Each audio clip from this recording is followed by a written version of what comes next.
That moment of figuring something out in a puzzle is that epiphany. That's that aha moment. But epiphanies and aha moments have to do with binary problems. You're figuring out a solution that you couldn't before, but that solution is always static. It's always the same. Hi there, welcome to Games Over Coffee Consulting. People give me their games, I give feedback on their game design. Today we're talking about, what is this game called? Today we're talking about You Have No Time by Lime Blossom Studio. So You Have No Time is a pretty dope game. I really like this game. This game's a lot of fun. This is an interesting, action-oriented Sokoban type of game. The way this developer told me that he imagined this mechanic was through watching that scene in X-Men where Quicksilver is going around and moving people one by one. So from his perspective, everything's going very slow and he can manipulate causality, basically. And that's what you do in here, except you're not Quicksilver, you're a pirate captain. Just so strange. You manipulate the events happening by grabbing people and moving them to certain areas while there's an action taking place. And that action can either be the gun going off or dynamite going off or a bomb. And it's cool because all of these are open-ended and that gives the player a lot of freedom to express themselves, making this mechanic their own. So what happens in the game is you go through various levels and each level has 1 second, but because you're, super fast, everything is slowed down to the point to where I think it's around maybe 15 seconds. I don't know. But you can see at the top, there's a little timer that counts down. It says you have this much time left. And then when you finish the level, then it says you have no time. So I played this game and I really enjoyed it. I really liked this game a whole lot. Thank you for submitting this game. See if I can help. The experience that this developer was going for was, he said, "I've made a very strange game. My original inspiration was to make a puzzle game that was based on Quicksilver from the X-Men movies. Everything is in slow motion and you have to save your friends before they get hit by bullets or explosions.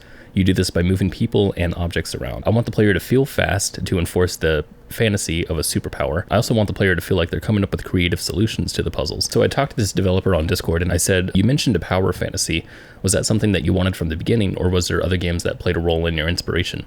And he said, "I didn't have a game in mind, just the scene from the movie that I was trying to recreate." I have to say, that is one of the best inspirations ever. I really, really like that. I really respect that. The reason why, if you try making a game and it's just a collection of mechanics that you thought would be really interesting together, you might end up creating an emotion of some sort by putting all those mechanics together, but you won't know what you've created until you've done it. I really like the idea of crossing over the medium in order to get inspiration from somewhere else, because I feel like that really strengthens the emotion that comes through in the mechanics when you actually make it.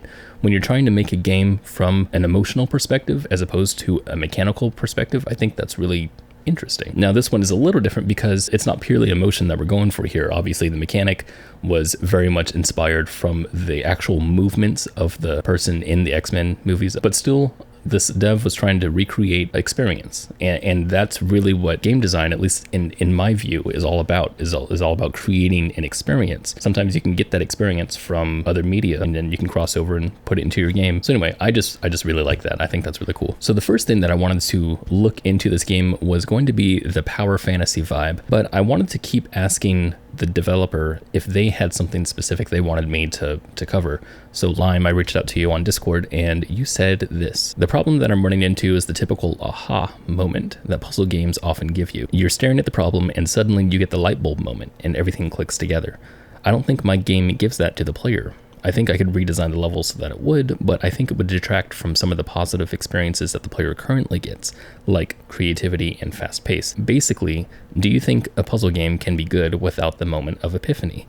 Or maybe even, is this game even a puzzle game?" This leads me to my burning question: what is it about this game that makes it fun? That is the burning question that every developer has. What about my game is interesting? What makes it fun? What's the hook? Basically, I can tell you that when I played this game, the hook for me was messing with causality, being able to act upon that time in ways that I couldn't do in real life or in real time. This type of manipulation in time is something that's done a lot, and I've talked about this before in Deja Vu was one of those games that came to mind. But another game that comes to mind that I talked about in my main channel was Superhot. Superhot is an interesting comparison here because Superhot is widely known to a lot of people as a puzzle game, but it's not a puzzle game, according to the developer. I don't want to get caught up in semantics here. I'm talking about puzzle versus action so that we can identify exactly what kind of direction this developer wants to take their game. In Superhot, what you're doing in the game is a bunch of these what I would call scenes. And there are different levels. Each one has one specific thing that's happening, and it feels like a puzzle game when you first play it because each of the sequences or situations that are playing out, they have one solution.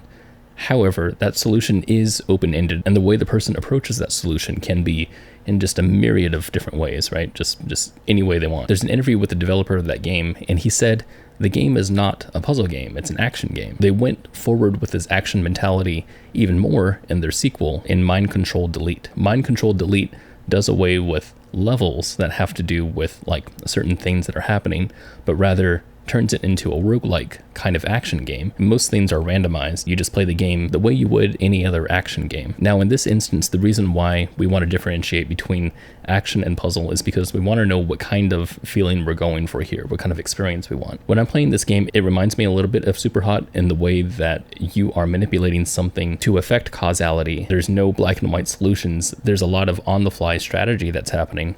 And even though there are solutions to some of the problems that you have, most of it is open-ended, so I would say that this game's kind of like a slow-motion action game. I'm going to go ahead and try to tie this to The Witness. There's a few puzzles in The Witness that, well, almost every puzzle in The Witness has this kind of epiphany moment, this aha moment, where suddenly everything clicks and you understand how to do the puzzle. I'm going to talk about one specifically, and I'm going to spoil this, so if you don't want to hear the spoiler, go to this moment in the video. It's just about one specific puzzle, and it has to do with this type of puzzle, this one right here. That's your warning. 3, 2, 1. You come to this puzzle, right? And in this puzzle, like many other puzzles in The Witness, it requires a moment of trying to understand what it's about. You look at the lines and you're like, well, what does that mean? What does that mean? And then you might start looking off and you see like this apple on the tree. So you can see that the apple is very bright, and it like catches your attention as you try to look at the panel. You can see that the apple is very bright, and you look back and forth. You start to see the similarities between the panel and the tree, and you start imagining, oh, what if these two things are connected? And that's when the epiphany takes place. That's that aha moment that you go, oh, do I go for the apple? Is that what I do? And then so you do that and suddenly it clicks. That moment of figuring something out in a puzzle is that epiphany. That's that aha moment. But epiphanies and aha moments have to do with binary problems, or what I imagine are binary problems. Now I'm spouting just kind of game design theory here. This is just my opinion. I imagine what happens when you have this epiphany to something is that you're figuring out a solution that you couldn't before, but that solution is always static. It's always the same. For example, if you're playing chess, you probably won't have an epiphany moment because chess is ever changing. There is no state that solves chess. Right now, if you're playing, say, a chess problem, that's different, right? That's a puzzle. It has one problem and one solution, and that you can do. So when you think about trying to reach that epiphany kind of moment, you're going to need something that has one single solution. And I don't think that this game has one single solution. In fact, this game doesn't really ever have a solution. It just kind of has points that you can accumulate up until 3 stars. I think you only need 1 star in order to pass it. So this game would be as much of a puzzle game as I think Angry Birds would be, basically, because it's all about just an accumulation of points. There are specific things that you have to do in this game. In certain levels, there's specific things that you have to position, and whatnot. And in those moments, you can have epiphanies, and I think that's nice, but I don't think they're required for your game to make sense. The epiphanies that people have in this game, I don't think are the same epiphanies that you would have in puzzles, because in puzzles, you're just like, oh, that's how I'm supposed to solve it, or that's the concept, oh, I get the concept now. But in this game, there really is only just one concept, and that concept is to affect causality, which is just a natural thing for people to understand if you're human, because naturally we live every day knowing what time is and how it flows and understanding that cause and effect happen. But that's really the only thing that the player needs to understand. And they can do that simply by doing the first thing that they do in this game, which is stopping one of the people from getting shot. So I don't believe epiphanies are necessary in a game like this, but I do want to talk about epiphanies in action games and exactly what that means, because it's different than puzzle games. Whenever you're playing a puzzle game, the moment of epiphany happens when you understand how to do the puzzle in front of you. But of course, in an action game, if you don't understand the things that's in front of you, then you just don't play the game because the action game is all about having skill, right? So if you play a Mario game, for example, and you just don't understand how to keep going forward and how to keep, platforming, then you're just going to die. You're just going to not do it. The only times you have epiphanies in action games is when you suddenly understand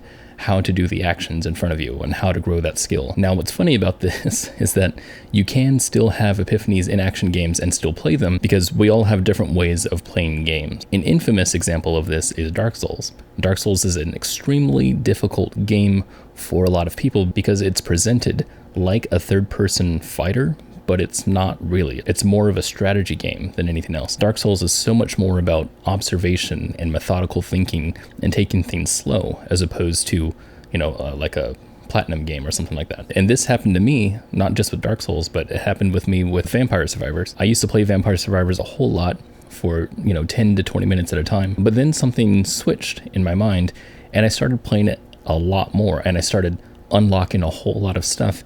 And I began having fun with the game, a lot more fun than I was having before. And I was trying to figure out why that was. And it was because I switched my mindset. When I played the game initially, I was just trying to survive. So a lot of times I would try to run away from the enemies. However, when I started thinking about, hey, why don't I try to kill a lot of the enemies? That way I can get a lot of their experience points that they drop. As soon as I started doing that, the game opened up a ton because I was playing into the game loop. That's exactly what you're supposed to do in the game. The reason why I wasn't playing that way before was because it wasn't obvious to me that that's what I was supposed to do. That's not gameplay that came natural to me. So when I finally did it, it opened up a whole new opportunity to me, and it was an epiphany. So that's how a lot of epiphanies I feel like happen in action games. And I typically don't think epiphanies are a good thing in action games if that's the way that they're being done, because that means that the player was playing the game wrong for a long time until they finally figured out how to play it correctly. And that's no fun. That's why it's always good to teach the player how to think from the very beginning of the game. Basically, what I'm saying is that this game doesn't need to have that epiphany moment. It like I said, it plays on natural tendencies so much, and it's very intuitive when you're playing this game that you pretty much already know what the concept is once you start doing it. A lot of people, when they see that Quicksilver scene in X-Men, they don't think, why is he doing that? Like, what's even happening right now? It's just they intuitively understand. So if you wanted to take that knowledge to develop this game further, I would say maybe look at these levels that you're creating and create them as little action scenes, little scenes that are happening out of something that's much bigger, as opposed to single screen puzzles. And I'm not saying that you have to go, puzzle route or action route. It's just, I think it's a lot more cohesive if you think about this in one specific way. And the way that I think works really well with this game would be the action mindset, or a slow motion action game, kind of like Superhot. I'm always partial to narratives, so I think it'd be really cool to string all of these together through one big narrative. That would be really interesting, but of course that's a whole nother game. So those are my thoughts on epiphanies and action versus puzzle. One thing I also wanted to touch on was the hook and the reason why this game is fun. So a game can be fun for different reasons, but the way that I'm going to look at this is the way that I had fun with this game, and it just so happens to be the same reason why Lime, the developer of this game, why you had fun with it too, and that was with the leaderboard. Whenever I played this game, it was already fun just by itself, getting enemies killed by shoving them into their own bullets. I thought that was so funny. But after doing that, after playing the game through, I went back and saw if I could get 3 stars, but not just 3 stars per level, but I also tried to get the top of the leaderboard at each level. That brought a lot of replayability to the game, and even when I was playing one level, I would often get enough stars to pass that level, but I would retry anyway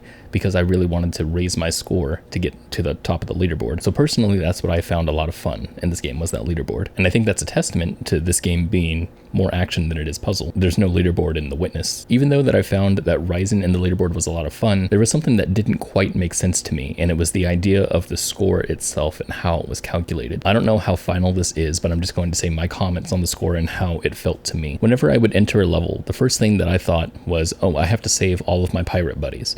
So there was a time that I didn't do that. I unlocked a treasure, and I think I saved one buddy but killed the other one. And I was like, oh no, I have to restart. But then when I got my score, it said that I won the level, that I could keep going forward. And I was like, why is that? It was confusing because there was no actual goal that was in the level. There was an implicit goal in my mind, and that was to save my pirate buddies. And that was because in the very beginning, that's what you do. You save one of your pirate guys. So I figured, oh, you have to save pirates in every single one of these levels. But then there was this other thing that happened, and that was when you save a pirate, you get a little plus. This is allies plus this many points or whatever. And so I was like, oh, okay, so allies are optional, so you can save them if you want to. But then it was weird because the score was always different.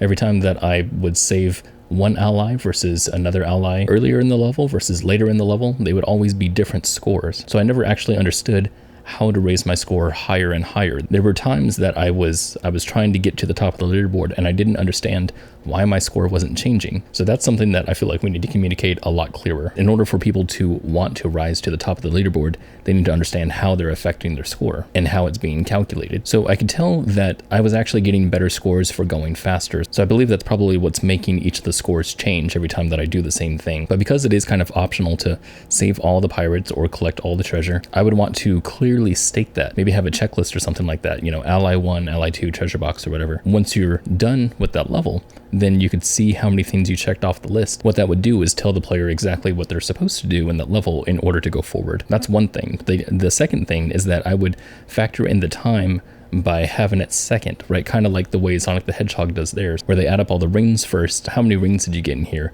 Then add up the time at the end and apply that as a multiplier.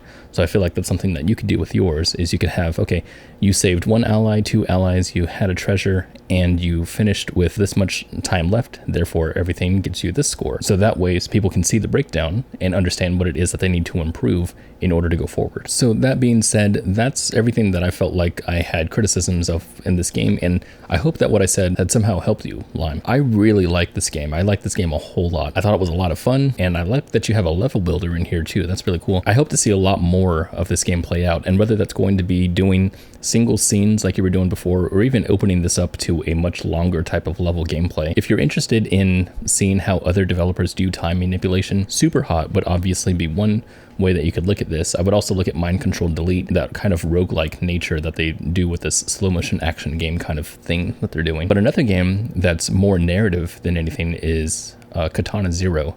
Katana Zero does a lot of really good time manipulation type of action scenes and then strings them together to create something much bigger. Thank you so much, Lime, for submitting this game to me. I hope to see its development continue in the future. I'm on your Discord, so I'll be watching it there. And if you have a game and you're not this developer, you can join my Discord if you'd like. You can submit your game to me, not in the Discord though. Don't submit it there. There's a website that I have, gamesover.coffee. Go to there, you can submit your game. So that's that. That's all I have to say today. I got my coffee though. I got coffee today, so that's cool. I guess that's it. Okay, bye.